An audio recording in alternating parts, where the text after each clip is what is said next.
Good afternoon, Madam Toastmaster, fellow Toastmasters, and honored guests. Welcome to Leather Jacket State of Mind. Let me start with a confession.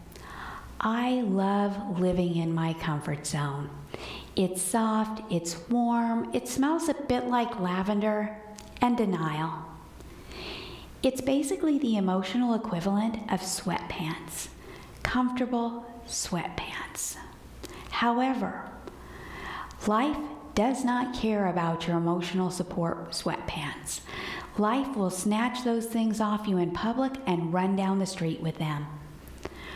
One thing I can guarantee you is that nothing rips you out of your comfort zone faster than hearing the words, "We're restructuring," which we all know is corporate speak for "Hold on to your badge, Brenda. Things are about to get weird."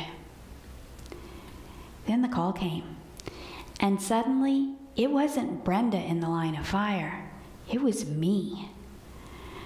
The moment I heard the word layoff, I felt my comfort zone physically leave my body. I'm not even exaggerating. It didn't leave a note, didn't leave a forwarding address, just packed its imaginary suitcase, grabbed its emotional support blanket, and sprinted for the nearest exit. I swear I heard it say, "Good luck out there, champ. Catch you on the flip side." And suddenly, it was just me, startled and confused. I was not born to self-advocate.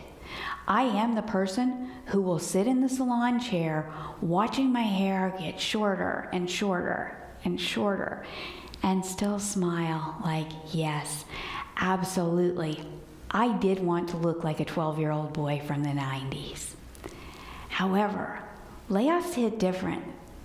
Layoffs will activate a feral survival instinct you didn't know you had.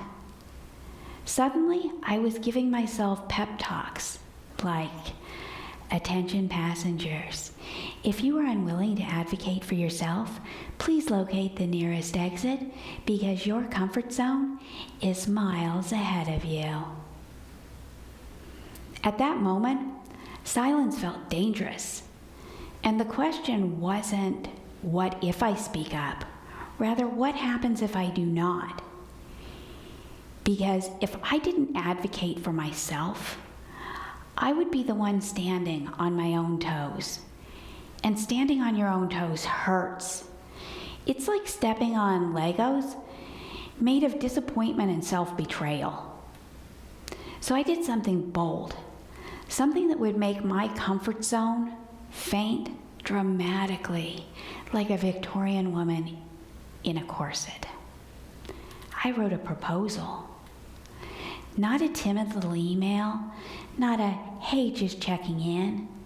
No, I wrote a full, strategic, structured proposal, like I was auditioning for a job that didn't exist yet, because I was.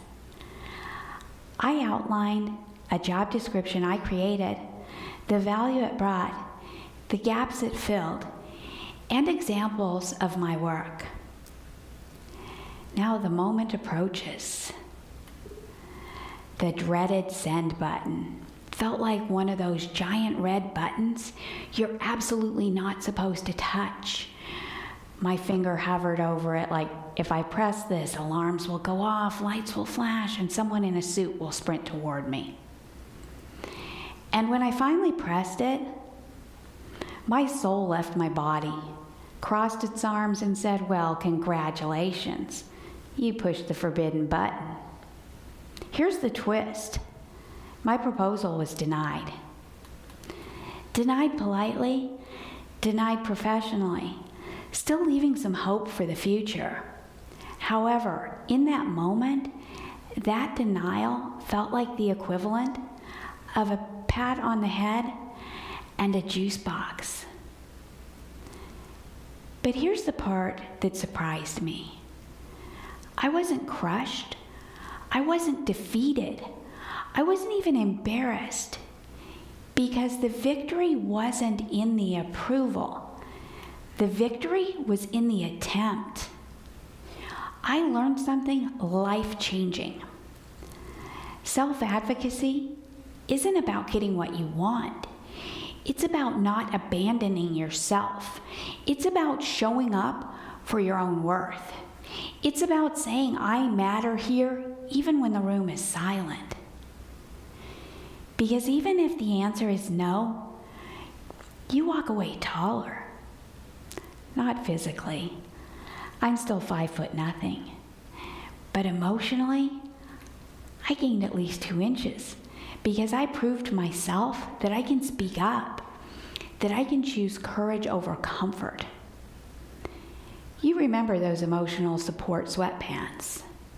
When you advocate for yourself, they don't just transform. They toss their drawstring in the air, shout, I'm done being cozy, and strut back in as leather.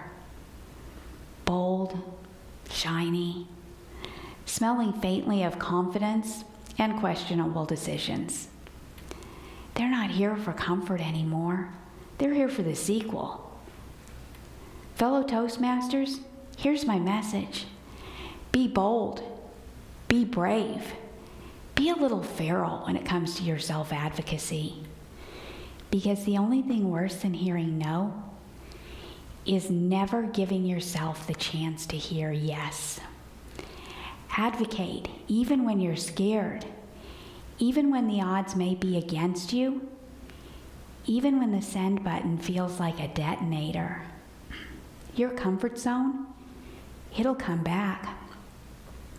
A little bruised, a little offended, but proud of the person who stepped out of it. My comfort zone doesn't look like sweatpants anymore. It looks like a leather jacket, a little wild, a little bold, and absolutely ready for whatever comes next. Thank you.